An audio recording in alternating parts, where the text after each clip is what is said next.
This episode is brought to you by William Hill's Final One Standing. It's free to play, it's the ultimate elimination game.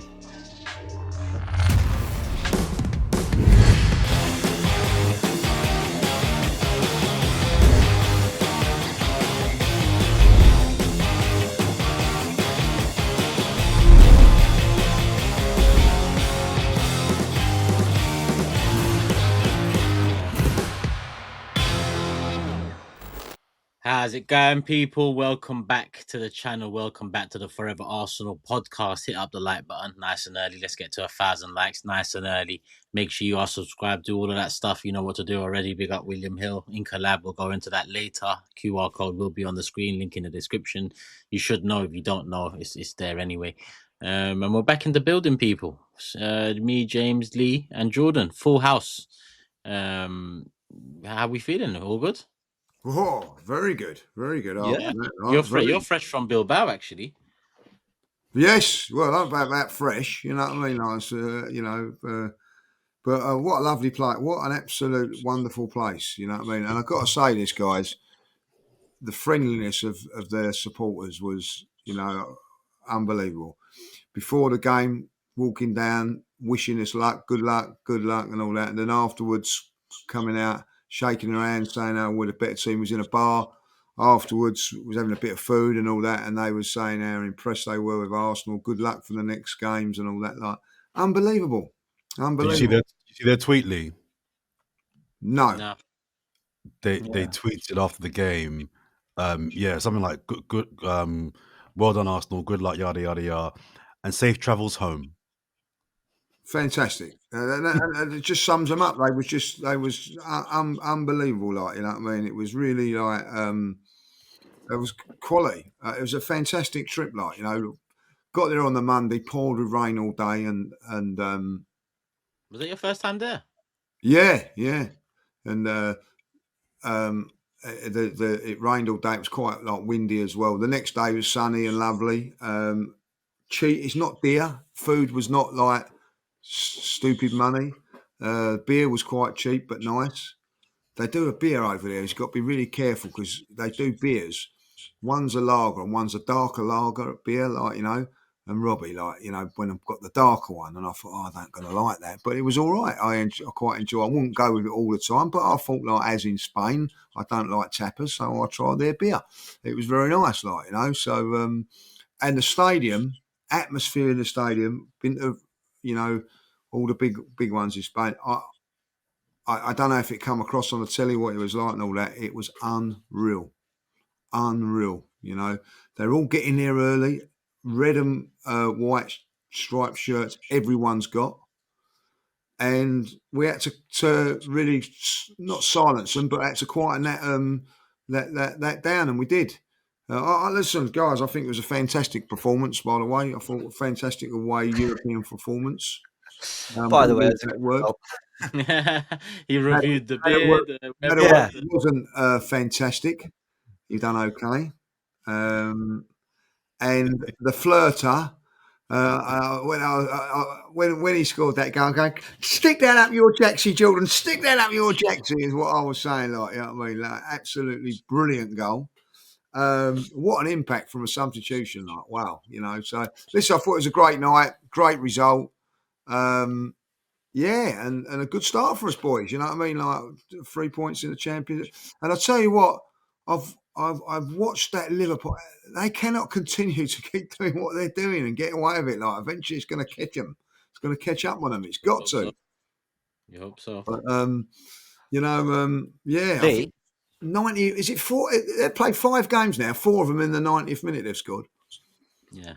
Well, yeah, and the one that they beat us was the 82nd, wasn't it? So they're leaving it late. But just on Athletic Club, look, I mean, obviously a lot of amazing things you've said about the fans, the stadium, the experience, the place, and I've got no doubt about it. I've heard amazing things about Bilbao. But I thought the game had quite a bit of needle that was growing throughout. And actually, it became a game that Arsenal actually just needed to rise above a little bit. They were getting quite physical in some of the challenges, which I thought was fine. I mean, I'm not this is an observation, not a criticism. And then a lot of sort of diving to try get Declan Rice sent off. And, it was that kind of game where I felt Arsenal just needed to kind of just keep a lid on things. And I always actually felt we could nick a goal just because Madueke was tormenting their fullback. Gyökeres was finding space. And I thought, you know what? If Arsenal just string together one or two decent moves, there's a goal in this. But it kind of took me to the 25th minute to see that. But then as the game got a little bit more scrappy, I thought we dealt with that quite well. I don't know if you felt the same, Lee. I don't know if that kind of came through. I didn't see that as that sort of thing, really. Like, we're a little bit high up there, so I didn't see it as that. I've watched the highlights. Disappointed with the highlights. I'm watching TNT. I don't know if you've had the highlights or anybody else could say this. So I'm watching it. And then they miss out the second goal. Don't show it we get like 1-0 and then it's gone 2-0. Didn't even show the goal on the highlights. I've never done it before in my life. Was Dan Potts with you when you was watching it? No, I can work my own telly. Thank you very much, Turkish. So, BBC2 on. I don't know if anybody's had those problems with those highlights. Let me know. But I'm watching it and they've skipped the goal. Didn't show the Trossard goal. Obviously, I watched the highlights. They showed all three. They showed both the goals. All three. Cool Dan Potts now, Lee. It's over. You need to... Well, Jordan, if you meant that, that's genius. But I don't think you did. They showed all three. Two. They showed both. They showed both goals. Yeah, two. I know the score. Oh yes, people. TNT highlights that I got. I downloaded it today when I got in, and it didn't show it. Weird. We'll have to, I'm sure about 100 people now are going to check TNT's highlights. Yeah. Well, go and check on the catch-up one. The 17th it said on there, and just check it. All right, I'm not going mad. I'm not going mad. I hope not. We hope not. We've got Turkish and Jordan. I'm just wondering how we're going to follow up Lee's brilliant analysis of the game there, because he's covered it all. Every bit, every inch. Well, I don't know. There's a lot more to cover. There's some. I thought some outstanding defensive performances in that game. I've got to say, I really did, and listen, you go to a game like that, and that atmosphere, it wasn't intimidating, but it was an intense atmosphere, right? Our goalkeeper's hardly made a save. I think the way we defend and set up and defend, and I know we can talk about the front, the midfield three is very, very negative, and if he plays that on Sunday, I won't be happy. But for the setup in Europe, it worked, and defensively, I thought we was super. And I've got to say, Declan Rice on a book. Was it 3 minutes he got booked or something very early? I'm not too sure when it was. To play that performance like he did, as you've just said that I was trying to get him sent off, James. I didn't realise that, didn't see it. I thought he was immense for his performance on a booking. Unbelievable. But I'll tell you one thing I didn't like. We've got to get out of it and all, like silly bookings for time wasting. Silly bookings for time wasting. Stop it. Stop it, Mikel. Stop it. I think we had two players booked for time wasting. You mentioned I see that on the highlights, by the way. Oh, they had that. You mentioned the three in midfield, and obviously we're here to discuss the whole game, and I assume everyone can tell how we're feeling about the game. Lee gave a review of the City, and listen, when you go away, if the result is a W, then everything becomes a lot better, from where you've just left, and that's exactly what we've got. But cast your minds back, starting lineup, the midfield three is the one we saw against Liverpool. Obviously, Jordan, we haven't heard much from you yet. James as well. Lee, you can maybe talk from your end out there what the feeling was like. But when it was Marino, Zubimendi, and Declan Rice coming in for Martin Odegaard, what was the general consensus like? Honestly, from out there, if you're just quickly disappointed, there was a lot of disappointed fans about it, but I understood it. I don't know if you guys did, because it's just a game that you don't want to lose. It's a different format. We're in a different format. I go with a different attitude. Don't lose away from home in Europe. But there was a little bit of negativity towards it. Yeah, I don't know what you guys would think from your end, but it was from the away end. It definitely was. Honestly, I didn't hate it. But if you ask me to explain why I didn't hate it, I can't really. I tried to explain it on my channel, and I don't think I made any sense. Maybe it's because I think when I was talking to Sharoy, I was saying something about like Arteta likes to play the percentages, and what we mean by that is like, you know, if you play it safe, kind of what's the more likely outcome. And when he did that against Liverpool, I always felt that if you didn't score a goal or two against Liverpool, the chances are they were going to score one. They just have so much quality on the pitch to make something happen. The chances are they were going to find a goal. So I wanted a team that reflected us having an ability to, or the best chance to score a goal ourselves and come away with something. In this game, I felt that, and this is more a hindsight thing, so maybe it's kind of unbiased by the fact that I know how it's kind of ended. But I feel like playing the percentages in a game like this is quite smart. If you shut out Athletic Club, if you're organised, if you're quite sturdy, if you don't kind of get bullied physically, are we probably going to nick a goal? Yeah, we probably are.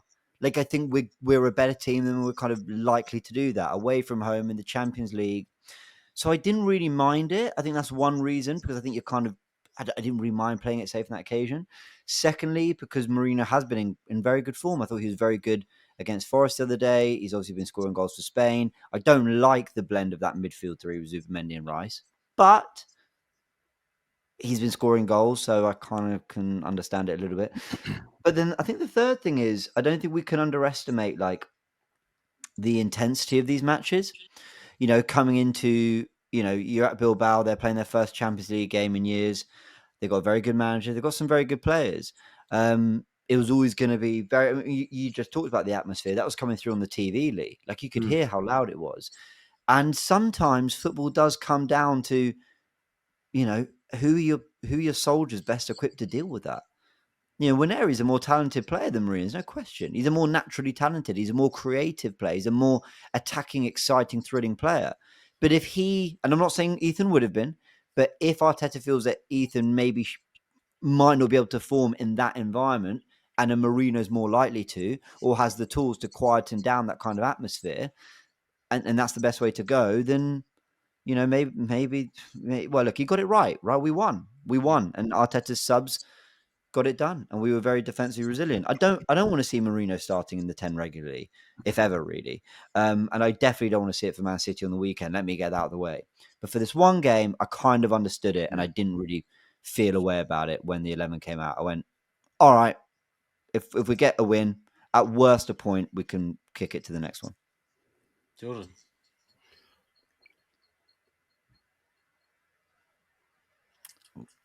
What is this all because you got your 2-0? No. I thought I'd just give the community and the viewers a few seconds to write a comment apologising to me about all the hate I've been getting about my comments about Martinelli. Because clearly this goal, and I'll get to the team in a minute, but clearly this goal vindicates me once again of what I've been saying. Well, I'll call him his name today because he wasn't flirting. He was getting married. He was on job. The first touch, by the way, is a weird one. The second touch is excellent. Yeah. It's excellent for his goal. Brilliant second touch. The keeper should have saved it, by the way, but whatever. That is the Martinelli I've been asking for nearly 2 seasons. And I'm going to ask you three, and I'm going to ask the community, serious question here. When was the last time you saw Martinelli do that? Apart from Real Madrid last season. When was the last time you saw Martinelli do that? Brighton. He done it at Seville. When was that? Yeah. Oh yeah, he did. Severe away. Yeah. Was that last year or the year before? No, that was nearly 2 years ago exactly. So yeah. Was that 2 years ago? That was 2 years ago. Blimey, yeah, it probably is. There you go. I was even thinking Brighton at the Amex. 3 Remember years that ago, goal? Yeah. He's got it in his locker. He's got it in his locker. He has got it. That's why I'm so frustrated. And for me, look, he's not going to get sold as I wanted. Fair enough. He's a part of our squad. But if that's the role he's going to play from now on, I'm cool with it. Super sub. When the game's getting stretched, we can see what he can do. I was so glad. Like I said, the keeper should have saved it. But he scored. So I'm happy. Impact. I'm happy with that. So send your comments and your apologies in as and when, please. Overall, but Jordan, just on that as well, I know, because I'm one of them, how a lot of Arsenal fans would have felt about the idea of Eze and Gyökeres coming off for Trossard and Martinelli. So huge credit to Martinelli, but huge credit to Arteta, who got that right. Because I saw that, I went, "Ooh, really? Not only are you taking those two off, but it's not Waneri coming on. It's not even Dalman, maybe." No, I disagree. I actually thought bringing on the two that he brought on was the correct decision. Well, no, I agree with you. I agree with you. Just I know a lot of people in the moment wouldn't have thought that. Oh, I see. Yeah, well, yeah. I mean, I'm not I didn't. I was going mad. I thought he was going to play Marino up top, Eze in the hole in the 10, and Trossard down the left. And he went with Trossard there, didn't he? And I think, I was going, but it proved to be a masterstroke. I'm not even his biggest fan, as you guys know, but I was saying for him to come on. I thought it was a good pick. Just going back to your initial question, Turkish, about the starting 11. Same as James, really. I was a little bit ambivalent. I was a bit like, okay, it's not the most exciting midfield that gets me off my seat, but equally, it's an away game in Europe, game one. It's about, as Lee said, just getting some points on the board early doors, and it's an away game. All right, Bilbao aren't a European giant, but they're to be respected. And when you go to these grounds in Europe, they're a half decent team. They're in the Champions League for a reason. So I saw the logic behind it, even if I wasn't necessarily excited by it. And he was vindicated and proven correct. I thought we withheld or withstood their robust physical, and they were very physical. We stood through that, and then we kept our composure, kept our cool, waited for our moment, and used our squad to kill them off. That's going to be a massive weapon during the season. Just the fact that we've got such depth that when things aren't going right, we've always got options now that we can do that. And dare you push up on us and leave space in at the back. We've got the flirter, Martinelli, to do what he did. If you don't want to do that, want to match us one-on-one, we've got Eze who can beat you one-on-one if you want to get tight to him. So we've got those options now that, for me, we seem to be deploying quite well. Just a quick note, defensively brilliant, got my clean sheet. I love my clean sheets. So, big up all the guys on that. But just one quick note on Noni Madueke. I thought he had a good game, but I think we need to kind of calm down just generally on the kind of Madueke loving, because I still feel, for all of his endeavour and his directness, which I absolutely do love, his crossing's not great. My only person that thinks that his crossing isn't particularly good, even when he beats his man, which I'm happy with. End product's been a problem. Yeah, it was, and he's what's the word I'm looking for? Picking of the pass, the options. He does the wrong thing at the wrong time. Do you know what it is, Lee? Sorry to cut you, mate. I think he's actually quite a greedy person. But I think that greed is going to actually be a positive sometimes, and it's going to be a negative in other times. And I think that is maybe where the kind of indecision that you're referring to, Lee, he's very making, his decision making on the. It's not great. It's not great. I agree. But he got himself into those positions, didn't he? He did. He's very good at that. He's very good at that. He's unlike the flirt of the last 2 years. At least he's beating his man. Yeah. That's I'll take that for now. It's now, can you really put in those final crosses that are going to feed Gyökeres, and you can pull back to Odegaard or whoever it may be? That's what I need to see from him this season. His delivery is not great, and his decision making, I agree with you, at times is a little bit. On Saturday, he was brilliant. He got everything pretty much right. This one, I thought he had a really good game without really that final bit of quality. I think he needs to work on. But overall, good first win. 3 points on the board, clean sheet. What's encouraging about Madueke though is that he's doing the bits that you can't coach. You can't make a player faster or more powerful or more direct, maybe more direct. But the fact he's got that, I'm like, okay, great. Like, that's a really good base. Was he 23 years old? And Saka and Martinelli, albeit Martinelli's regressed.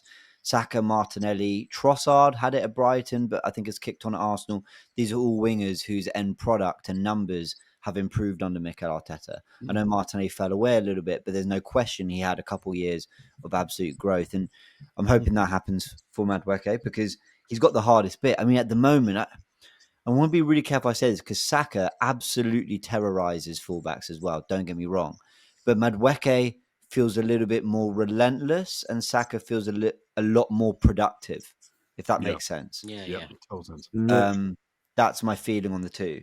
But what a great what a great combo. Options. And you know, I think they'll complement each other. I think in the same team at the same time, or one coming on for the other. And we know Saka's got that spot. I think it's just a great combo to have on that right hand side with Waneri and Dalman. I mean, we're stacked on the right. Can I might be kind of jumping ahead a bit too far here, Turkish, but I don't think I've heard murmurs about people talking about Madueke or Saka's got to fight for his spot back in the squad, and it's a debate now. I'm like, get out of here, man. What are you talking about? No, it's not. But in the same way, does Saliba walk back into the 11 on Sunday?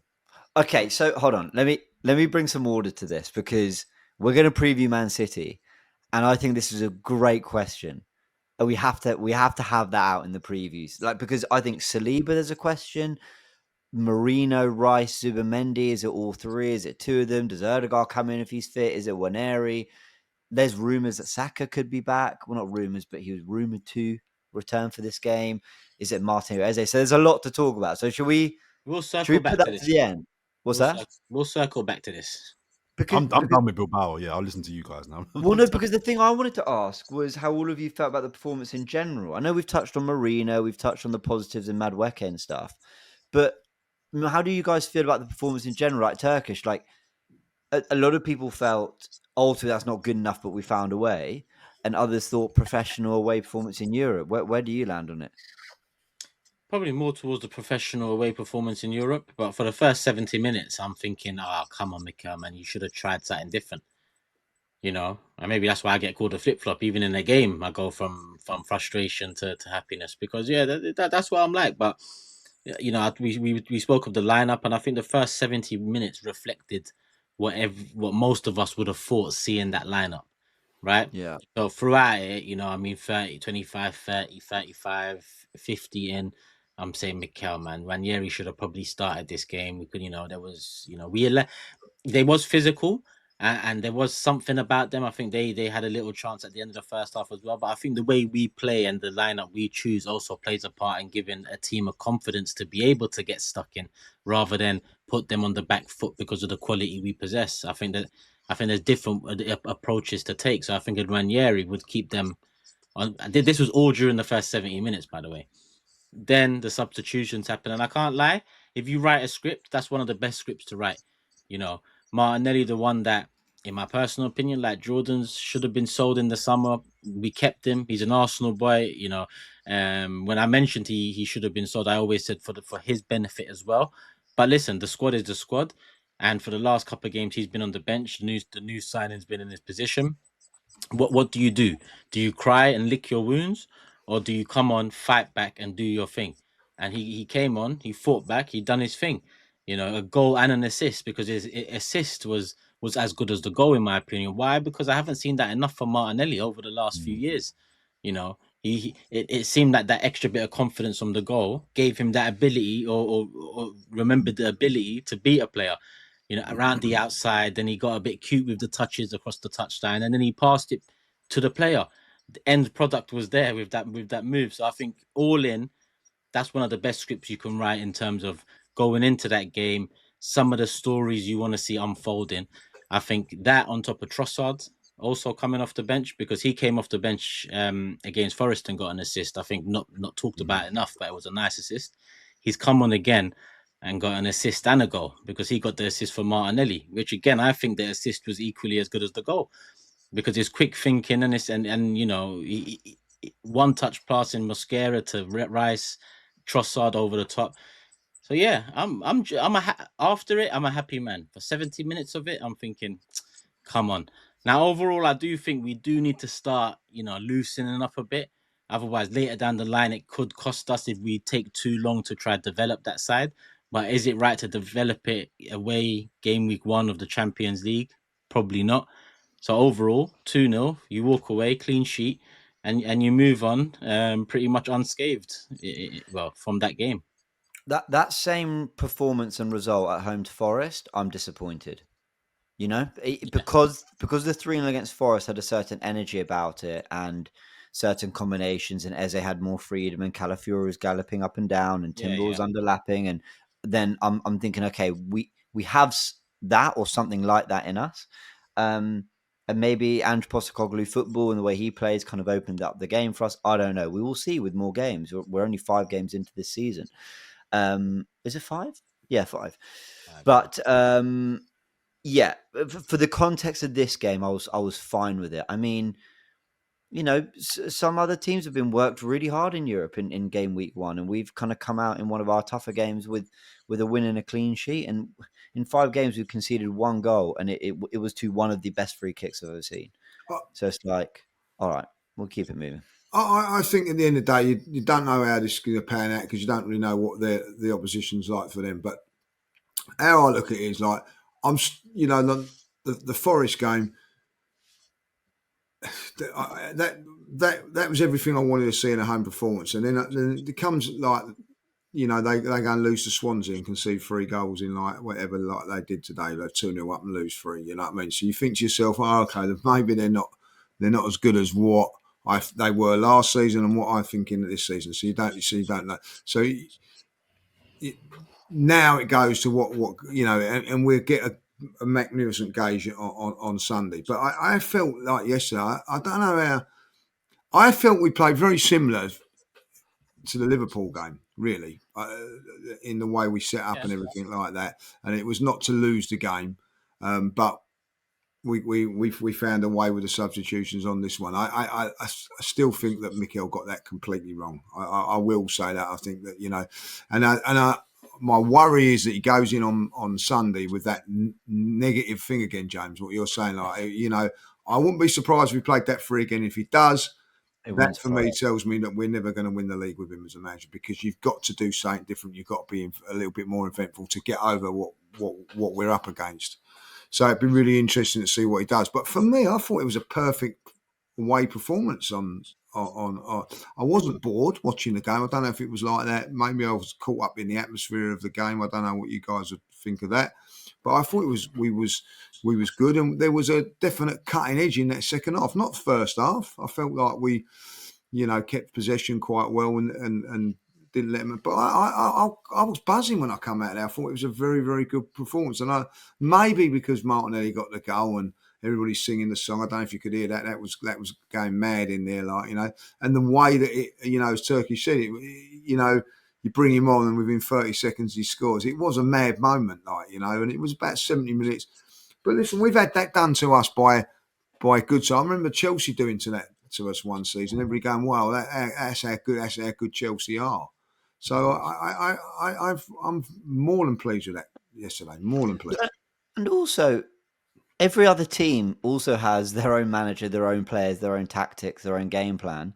And clearly they did something and we can really handle it. But what I liked, this wasn't like the narrative, through some mediums is, basically Arsenal got away with one, for 80 minutes of sort of being battered and we hit them on the counter. I thought 25 minutes, it was like, oh, we really haven't grown into it. But what I like about Arsenal and this particular team is we have a platform, which is our defense, that we can fall back on. We're able to go, right, we have not strung 5 passes together. We're not in our rhythm. We're not creating chances. Let's just do what we do best, which is stay really solid here, guys, and get through it. And then you discourage the team a little bit. The crowd quietens. You win a couple tackles. You settle yourselves. And then around minute 25 and 30, we then started to have the moments where actually Gyökeres was finding space and turning defenders. And Madueke, I don't think Madueke was in the game at all till about the 30th minute. And then he beat his fullback like 5 times in the space of 10 minutes. It felt like he just suddenly got into it. So Arsenal were able to weather a storm, build a platform, and then going to half-time, I was going, actually, I think we looked the more likely to score despite kind of being outplayed most of that first half. Second half, similar thing. They come out with loads of energy. We deal with it. Martinelli, Trossard come on and they get sucker punched. And, you could argue that's an Arsenal side that recognised very quickly we're not playing the kind of football we want. Zubimendi's not running the game the way we want to. I thought we did okay. But you manage it and you grow into it when you can. That's a mature side. Now, a Liverpool might have gone punch for punch, conceded a goal or 2 and scored 4 or 5. there's different styles, but the way we did it got a win, and I feel very good about it. And Sorry, I know I said I've got nothing more to say about Bilbao. I've got 3 more quick points. 3 3 out of more nowhere. Something just minorly, vaguely change. interesting.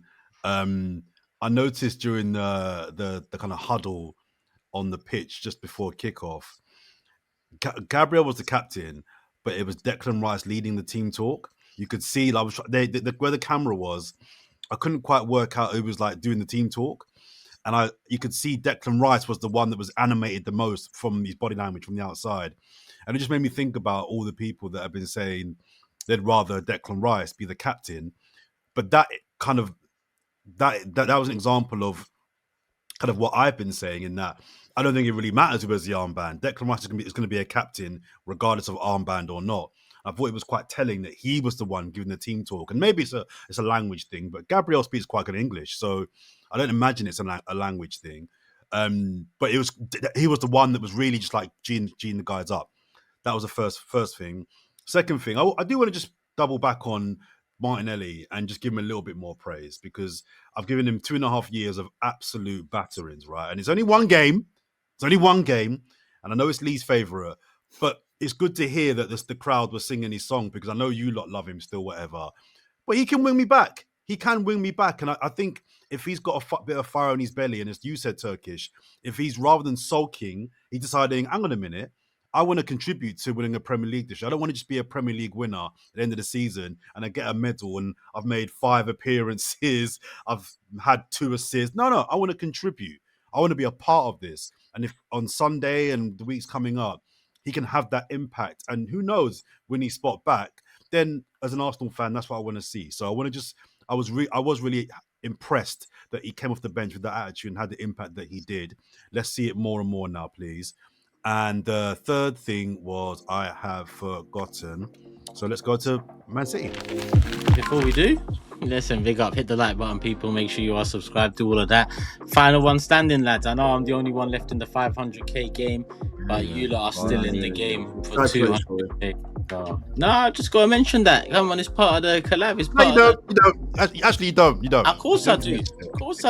Yeah, you have to mention this. What do you mean? Well, it's not just a prediction league we're doing right now. We're doing final one standing as well, and already there's only the final one standing is here, but there are other games, people. These who are you going for in this week then? Who am I going for? I'm struggling.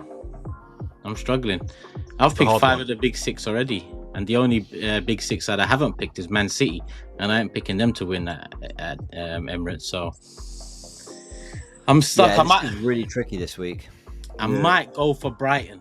I've gone for Brighton in the 50-51. Gone for Brighton. Brighton at home to Tottenham. That would be a double boost. Oh, that'd be nice. It'd be nice. I like Brighton. What about rogue shout like Burnley? Did all right against Liverpool. Did well at Old Trafford. I'll take you're out of both of them, aren't you, James? Yeah.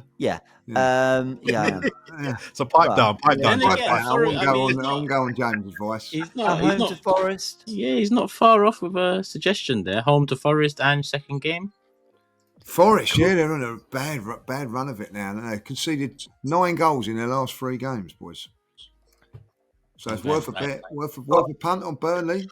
That's a good kid. They were so unlucky on Sunday as well. So unlucky. Forest just blew a 2-0 lead at Swansea. In the Carabao. Yeah. How did they? Yeah, they're 2-0 up, scoring Ange ball, all that. Supposedly, I didn't watch apparently, they was playing very, very well at 2-0. Well, we know what he's on. Just all out attack. They conceded in the 69th minute, the 93rd, and the 97th. Ooh. Before very Spursy, that, isn't it? This is still all part of the Premier League and the predictions thing, guys. But Like Burnley's not a bad shout. I might actually might have a little rethink about Brighton. But can I say, if this was the opening game of the season, a lot of people would have said Aston Villa away at Sunderland. I was just going to say, my opening day would have gone, but Villa, really good 2 years. Sunderland newly promoted. 4 games in, Villa the only team who haven't scored a goal in like the top 7 divisions or something. I'm going Sunderland. And Sunderland have done all right. A couple of wins already. Yeah, I've They've got looked good. on the What's 200 happened one. to I've got Unai Emery and Arsenal to Villa? beat Man City. That's I inevitable. might change that, guys. Let's round off. In my 500k pot, I'm picking Brighton. I'm still in the 200k pot. I'm gonna pick Arsenal for that one. Jordan, Lee, James, who you going with? I'm going Brighton. You're going Brighton. That's in me 51, and I'm gonna stick with Arsenal as well. I'll be kicking myself if I pick Burnley and go out. And I don't know if James is doing that deliberately because he don't like me. So I'm going to stick with me Arsenal. Arsenal to beat Man City. Come on, you Gunners, get a double whammy up. Yeah, let's do it.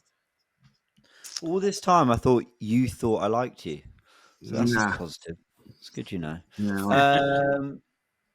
Burnley, yeah, go on, Burnley. I think they're due a win and deserving of one. Who are they playing? Oh yeah, Forest. But yeah, Villa have got problems, guys. Sunderland might get a result. And Jordan, has he swayed you? You going Sunderland? It's either Sunderland or I'm in the 200k one, so I can still pick Liverpool again. They got Everton at home. Was it Wolves at home to Leeds, Palace away at West Ham? There's a few in there that are maybe. No, those two are the West harder Ham ones. Palace. West Ham Palace. What about Man United, Chelsea? West Ham are conceding goals that you wouldn't believe. Yeah, it's true. Got to keep away from Man United, Chelsea, really, haven't you? All right, I'm gonna bottle it. I'm gonna go Liverpool. People, that's our picks. If you want to play along, scan the QR code. William Hill's final one standing. There'll be another pot available real soon. And if you're still in there, make sure you get your picks in before the buzzer, people. That is this Saturday, 12:30 kickoff, so 12:29 latest. Make sure you get your alarms ready, people.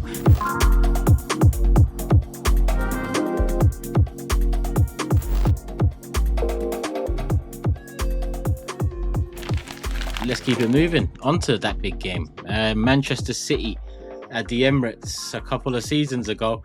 And we would have been looking at one of these ones as, a title. Not decider, but it's the ones we're trying to beat to the Premier League title.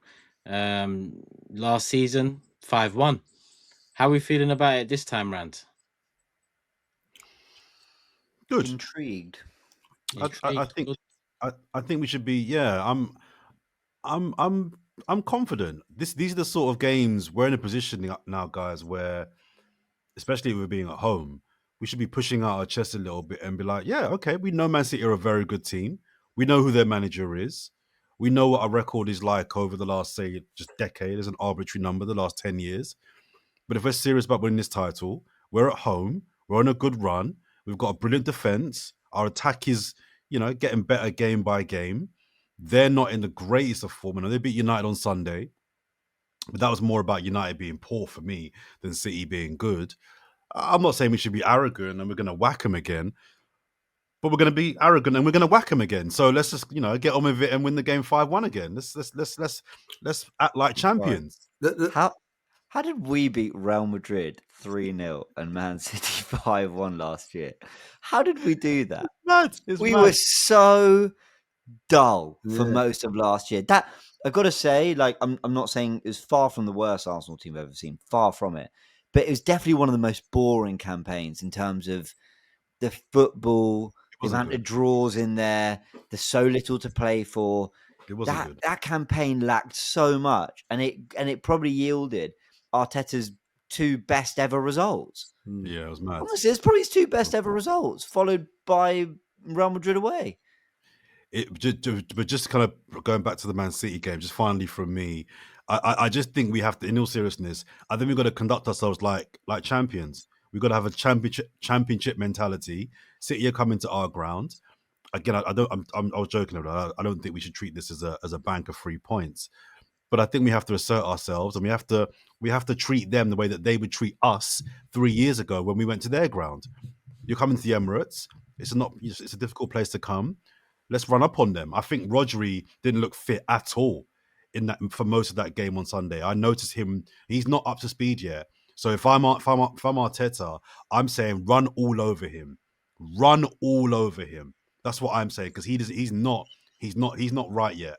He's not right yet, and we can win this game. I'm confident. I'm confident. Biggest thing for me, guys, is that the well, let's say it's going to happen. Like, you know, that going into that game, Liverpool are going to be 6 points in front of us and 9 points in front of Man City. I don't know if that'll have an effect on the team selection and all that. Like, but you know, when I'm saying I'm confident, I'll be confident once I see the team sheet, or I won't be confident once I see the team sheet. That's how I feel on this game. Like, you know, it's hard to make a prediction because if he's going to go negative and cautious, or he's going to go for it. Like, you know, I hope he goes for it. I really do, because I think that it's a statement as well. Like, yeah, we've got 6 points in front of you, but I tell you what, we're gonna smash one of our rivals to it, and not worry about what you're doing at this moment in time. And I think that if he goes a little bit cautious, I think that you're looking at what they're doing and everything like that. Listen, Everton might pull off something. I don't think that they will. So I think it's a massive game. There's a massive couple of calls in this, as far as I'm concerned. I think 3 positions are really up for grabs. Just before we get, sorry to cut you again, Lee. Just before we get to the positions, I know James wants to talk about some of those decisions. If we win this game, I don't think it's too far stretched to suggest we all but pretty much kill their title already. Well, there'd be 9 points off Liverpool. You can't give Liverpool a 9-point start. I don't think you can lose more than 4 games. I don't think you can give them a 6-point start. Yeah. Do you know what I think we beat them, or a 5-point start. I don't, because we've got to win this game, guys. It's as simple as that. I think for our own purposes, of course, but I think if we win, I think we leave them in a position whereby they can only afford 1 more loss all season.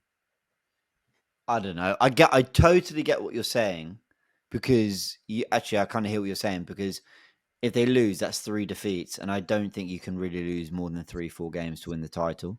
So I think from that perspective, I hear what you're saying. It's just so early.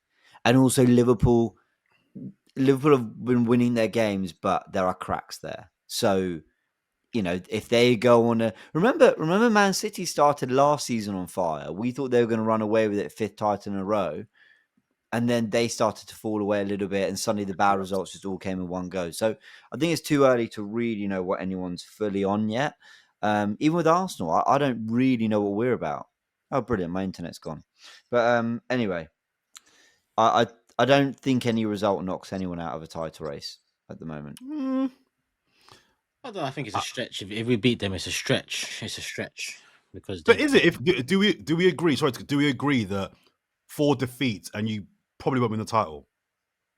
Yeah. Right. So if we beat them, that's 3 defeats. 5. That means they've got to go the whole season then with only 1 defeat left. They're capable of doing it. And they're not playing well. No, they're not playing well.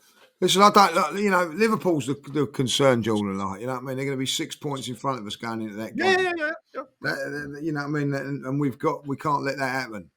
You know what I mean? Like, that this game now is, because of the way we conducted ourselves at Liverpool and the way we played at Liverpool, put pressure on this game. And you can't slip up at home. You've got to win your own game. So, this is the pressure you put yourself on. Don't foul Mikel. You know what I mean? Like, and that's where I'm looking at him. I'm looking at him as a manager like now. And are you brave? Are you bold? Because you weren't against Liverpool, and this is now the next biggest game, like, and you're at home. I want us going for it. I don't want us like having a stalemate with them. I think it's going to be a cagey game. I think there's a couple of real massive decisions to play. Does he play that 3 in midfield? Does he play Eze instead of Wanyeri? And does he play Martinelli on the left? Who's your 11? Yeah, everyone give theirs. Well, my 11,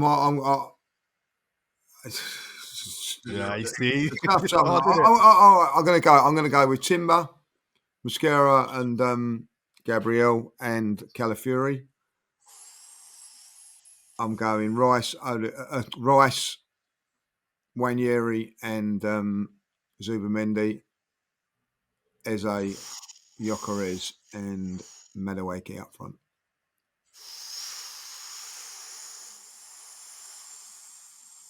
What you in about?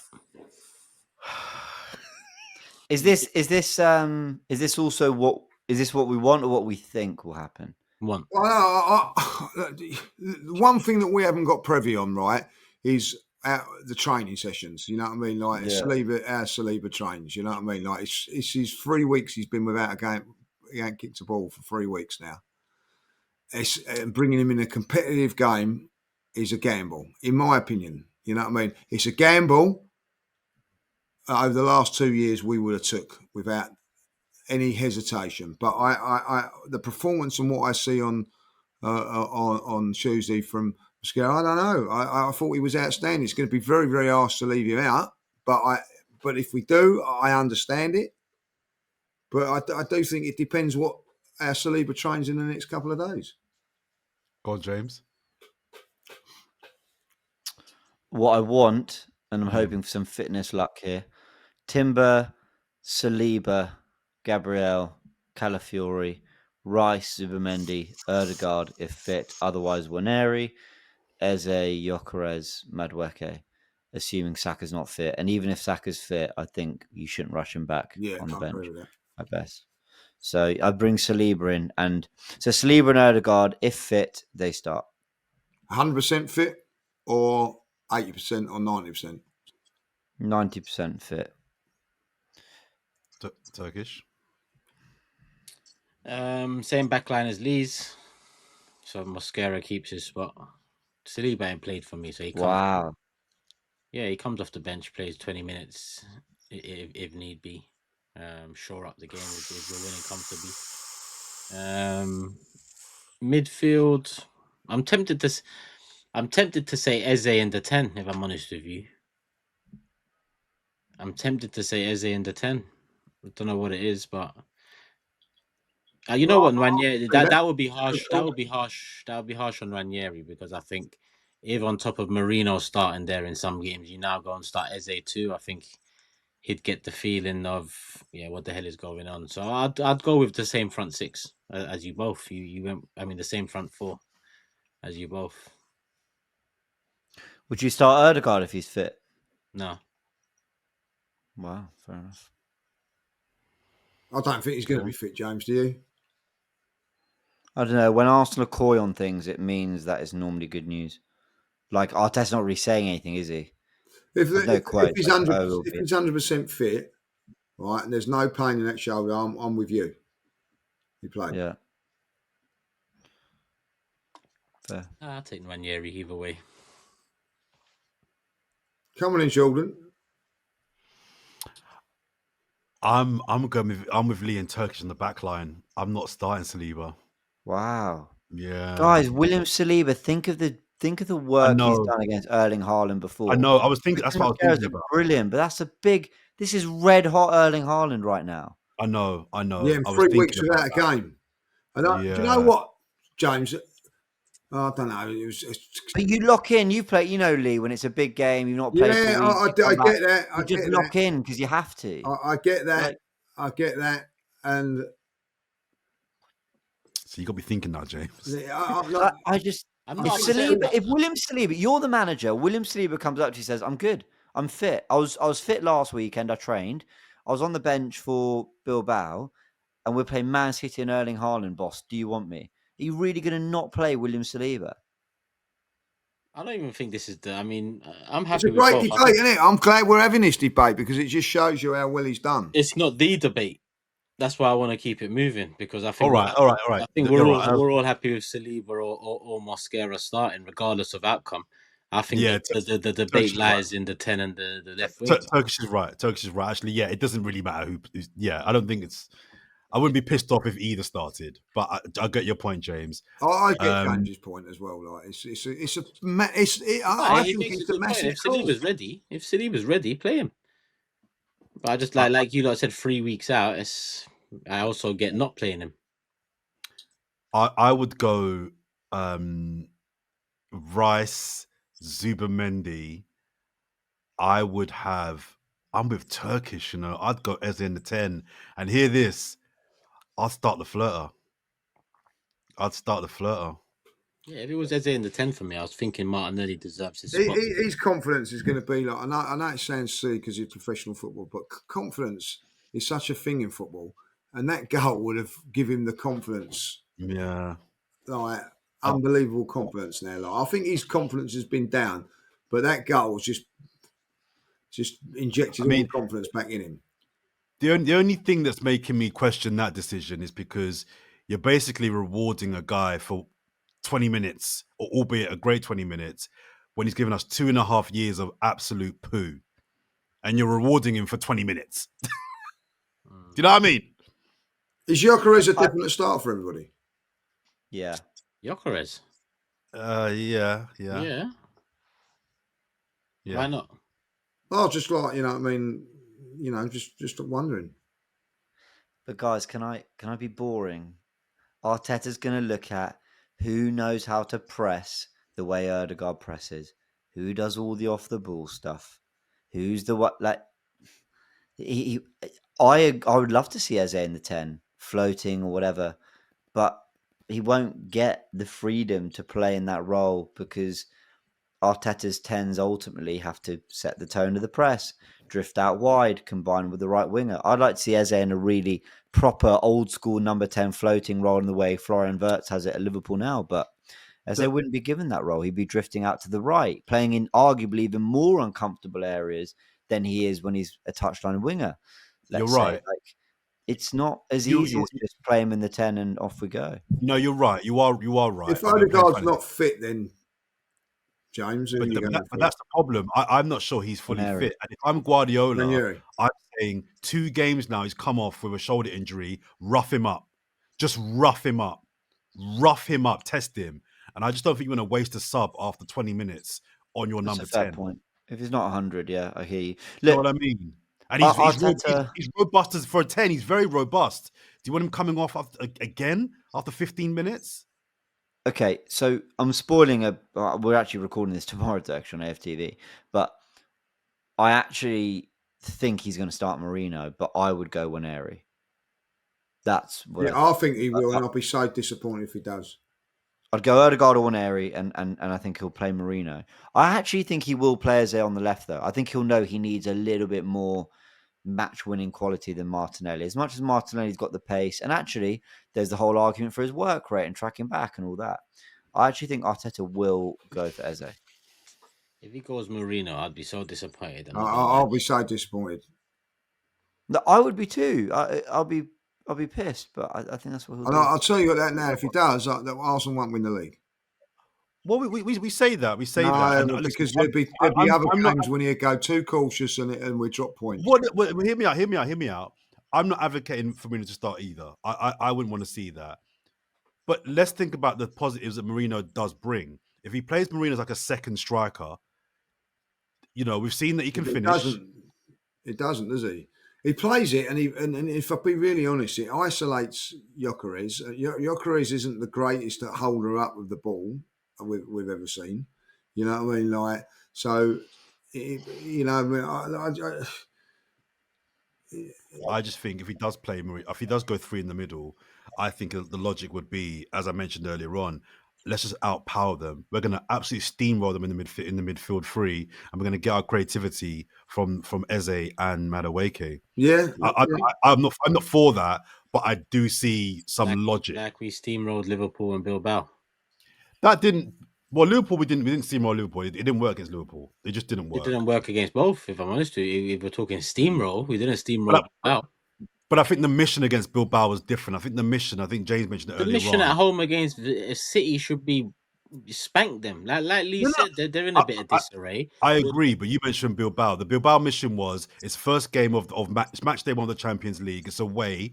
Come out with something. So if we'd have drawn that game 1-1 yesterday, none of us would be really, really pissed. We wouldn't be pissed. No, I will be if we draw with Man City, though. That's what I'm saying. So the mission for Bilbao was different to the mission for Sunday.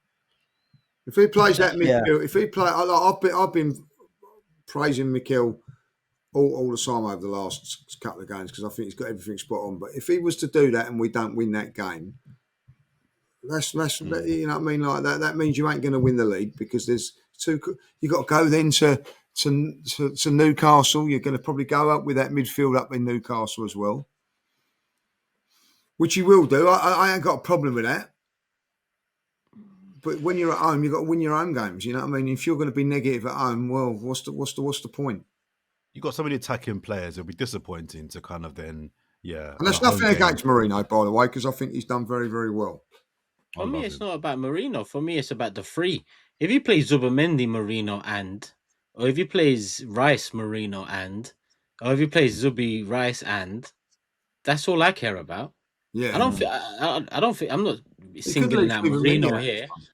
I think it's about, again, we lean back at what he did for Spain. He did that because he had at least one midfielder there that could roam, provide, get him the space to invade and so on. And Pedri was that guy.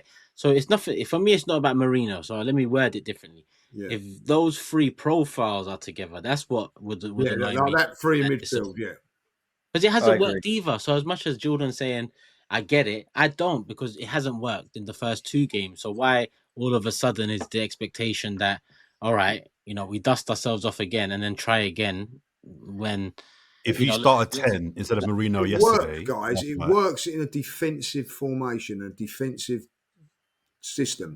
As it, one, you go to Liverpool, they've scored from a free kick.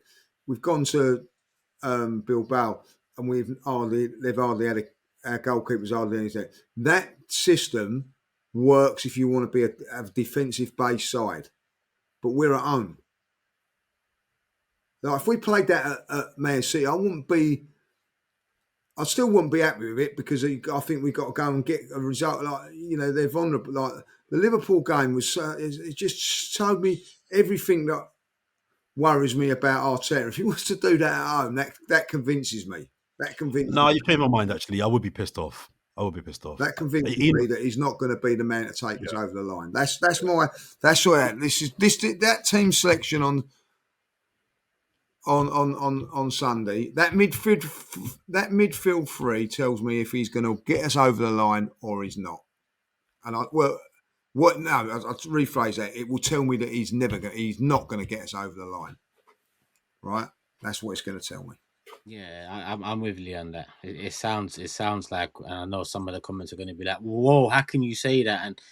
But I get the feeling that seeing that lineup would give at home to a Man City side that are in disarray, in a transition, and we've just beaten 5-1 at home.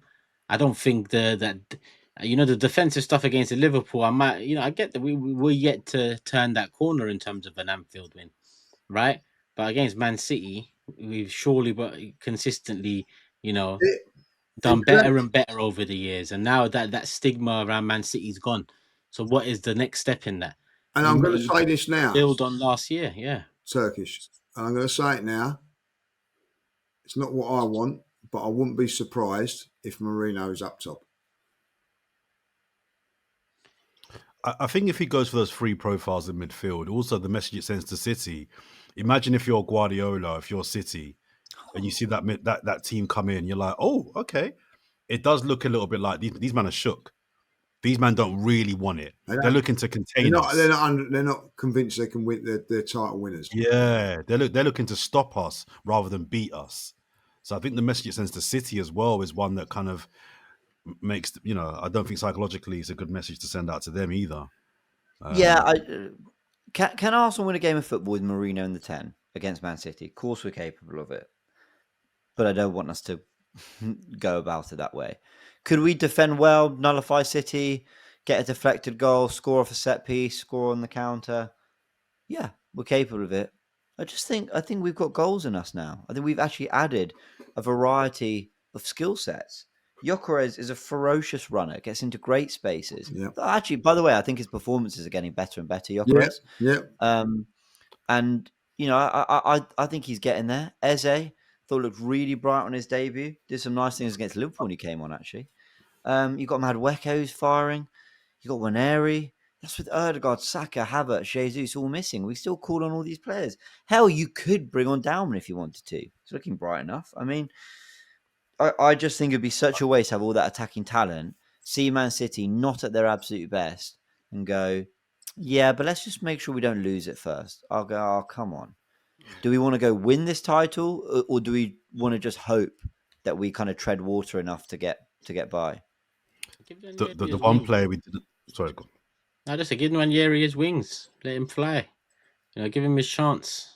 He's done everything he's needed to do up until this point. So now we're at home and Odegaard's either out or not fit.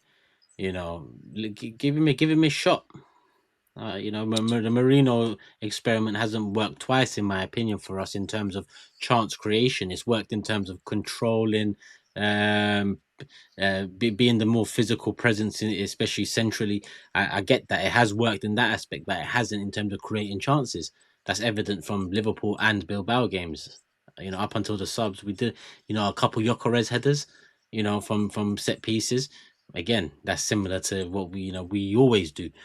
So I think it's just give Ranieri his wings, man. You might be surprised.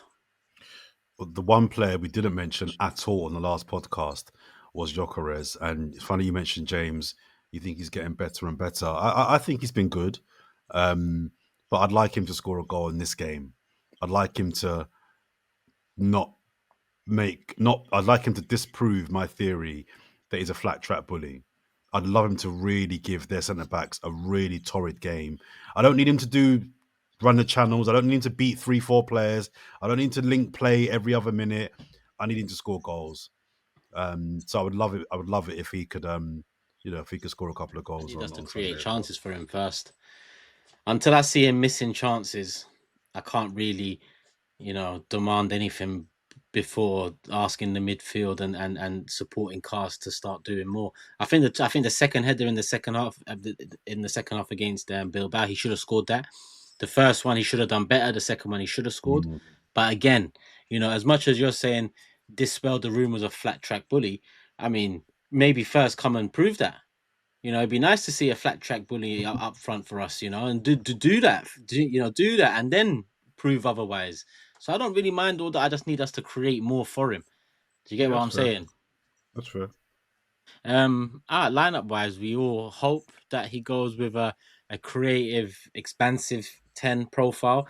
A couple of us expect he goes with Marino. So James Lee, you think he's going with Marino?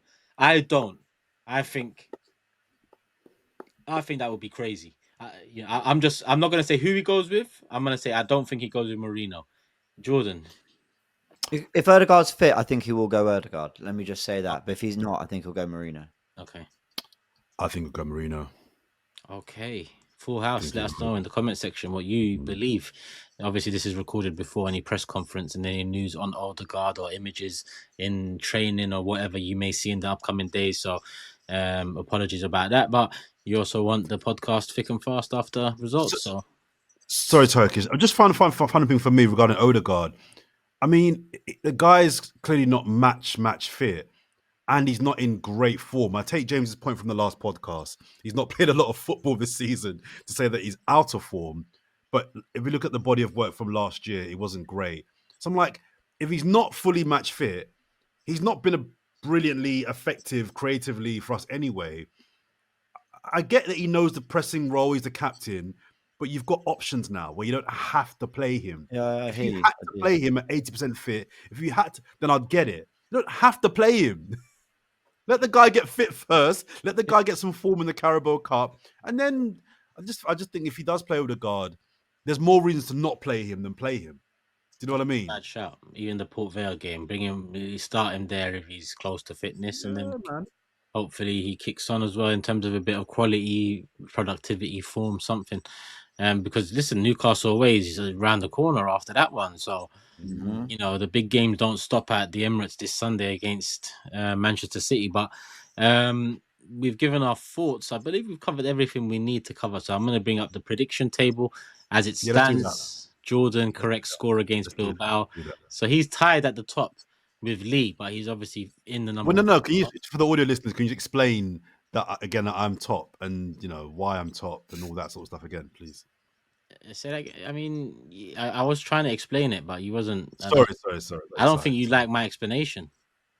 No. I like it too much. I want to hear it again. That's the problem. He said, well, you're technically joint first. Well, I'm top. Let's have it right. I'm top. Can I just ask a question? Like, if it was, say, to finish like that, what would happen? You split it. Champion. Yeah, You like split so it. you've got one result each, so like you'd end up with the same results. We'd arm wrestle it can't win out. it because his name begins with J. You know what I mean? Can he? Like, Why not? No, I think we'd do a tiebreaker, surely. You could do a tiebreaker. You could flip a coin. You could do rock, paper, scissors. Rock, paper, scissors. Yeah. Something to Arm have to wrestle. think about because it could happen, couldn't it? It could, but we'll cross that bridge when we get there. Okay, yeah, fair enough. That's fair enough. Fair comment. For all the just or there'll be like there'll be the FA Cup final after, or the Champions League final. We'll just get you to predict the next game. Yeah, that's what we did. Whoever gets the closest. Me and Saeed tied on correct scores and points a couple of years ago, and we did the Liverpool Madrid. I went Liverpool, he went Madrid, and then he won it. There you go. All right, we could do that. All right, okay. Yeah, that's it. We can do it on hair. Who's got more hair? We could do it on Wait, you're catching him though, Jordan, after the last one. Look, he's not even smiling about it. Find that funny whatsoever. His face was straight. It was. It's getting late, people. Lee's ratty. Let me explain. Table lies with Jordan and Lee on top. Jordan, I mean, if you're watching visually, he's top because of his name starting with J. But they're both on 6 points. They both got a correct score. I'm next up with 4 points. James in third place technically if it's a joint first, and he's got 3 points, but fourth on the table. So hey. Confusing.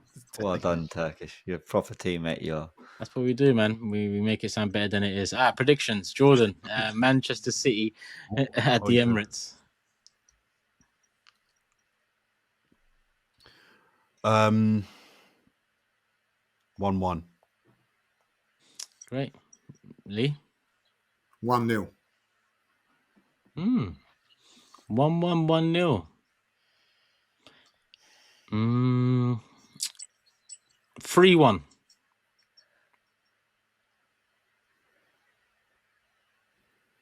Oh, this is so difficult. 3-2. 1-1, 1-0, 3-1, 3-2. Okay. 3 wins predicted, a draw from Jordan. So yeah, he won't be. I'm full of shit, I think he's going to go Marino, be really solid, and I'm expecting 5 goals. Yeah, that's actually true as well. I don't know what you're thinking. At least my expectation reflects the scoreline I predicted. While yours is a bit, cool. We'll see. Mine doesn't remotely. We'll see. James has gone 3-2. I've gone 3-1. Lee's gone 1-0, and Jordan's gone 1-1. People, let us know yours. Comment section below. And on the subject of comment section below, comments of the day. Everyone good? Everyone ready? Yes, yeah. It's bad that I just went for the most liked one because it is quite funny. Is it about me? No, it's about Jordan. Oh yeah. I think we might have that one as well then. Mine's about me, so it made me laugh and funny. Like, let me read it first. Nabila says, Turkish always laughs like his therapist told him it's good for his health. Yeah. I saw that one. How did he know? How did he know? Lee, have you got the one about Jordan and the 19 home games? That one? Yeah. So can I just hang on before you read it out? Right, just want to say, I finished the pod last time, right? Put the laptop down, and I thought to myself, you effing idiot. You look like a shit. You know what? I'm really smart. That's the worst thing. I'm really intelligent. We'll take your word for that. I'll tell you that, Yeah, we cannot verify that one, people. I was like, Jordan, it's 20 teams. Obviously, you play once or twice at home. I couldn't believe you asked it, to be fair. Yeah, James's response was like, are you on crack? Like, is he having? I thought he was having a wind up. I think he asked. Yeah, it's 19, and then it was such a dumb question. You had me doubting it. I went 19. I can see on your face. I couldn't believe it. I could not believe it. Because I didn't want to go 19, you idiot. It's 19 because there's 20 teams, and then we don't play ourselves, so it's 19. Why would you possibly think it's any other number? There's obviously 19. But I was trying to go. But no, wait, I had a he brain said fart. league games, right? Shut He up. didn't Anyway, mean- moving on. I got a couple. So remember on the last pod, I said I met a guy on the street that was he loved the pod, rare, but I couldn't remember his name. Yeah. Oh. Right? Remember? Guess what Was his that? name is? Tell me, was that comment true? Guess what his name 'Cause is? I've got that comment here, and I thought Jordan. maybe that comment. His name was Jordan. Is that comment Yeah, real? it is. It just about sums you up. That does. Man, forgot then the guy's name. That's the same name as his. What the guy's name? How's that bloke got a living? The guy said, "It's me, Jordan, the guy you met." And I looked at the comment. I screenshotted it, but I thought, nah, this guy's having us on. Like, it can't be him. No way. Yeah, Is it's that real. real? It's real. His name was Jordan. It's real. Oh man. Oh Anyway, dear, oh dear, oh dear. I did get one other comment that I thought was just a nice comment. Yeah, it was one that was battering me about my lack of maths and working it out. Not podcast related, but it's so nice seeing Turkish's father side, staying at home to watch the games with his son. How proud he is that his son won Star of the Week. Really see the human side, love for the love. Come on. Didn't get his name, but that was a lovely comment because it was very, very true. That's lovely. Yeah, It was lovely. A lovely moment that was. I saw that comment. I replied to it as well. So big up, man. Yeah, it means everything to me. So yeah. I love you, man. Comments of the day. Nice little. Wait, everyone got this? Everyone done this? Well, I mean, I didn't read it out, but it was from AJ. Yeah, we can move on. We can move on, James. Yeah, we we don't don't have to like. read. He don't No, want us to all- say that. You know? I just want people to know, anyone who comes up to Jordan in the streets, guys, he doesn't give a shit about you. You can have his name. You could be his brother. What was that He song? doesn't care. Hold on. Let's process this. He went, "Hey, Jordan, I'm also called Jordan," and Jordan clearly He went, James, Yeah. he said to me, Yeah, he said to me, oh, if you give me a shout out, oh, my name's easy to remember. I said, why? It's it's the same name as yours. I was like, oh yeah, I remember that. That's easy. You do it. And if you do see Jordan in the streets, you know there's a song called 19, right? Remember that one, like, you know what I mean? Was it You Paul don't even Hardcastle? bother, Was I it don't Paul Hardcastle? Great song. So just go to 19. Go to bed. Yeah, it's bedtime, people. Leave comments. We will be back Monday morning-ish, afternoon-ish. I don't know when they'll put it out, but it'll be after the results and games this coming weekend. We play Sunday, obviously Super Sunday. So actually we're recording Monday morning. It's already set in stone. I just checked. Cool. Look out for that. But enjoy this. If you have, leave a like, leave a comment, subscribe. Individual channels: Lead Judges TV, Whisper It Loudly, World's Coolest Disabled. That's Jordan, Gooniverse 2. That's James, Turkish LDN, the Big Six. That's me, and obviously you're here on AFTV. So we will see you when we see you, people. Love for the love. We're out. Peace.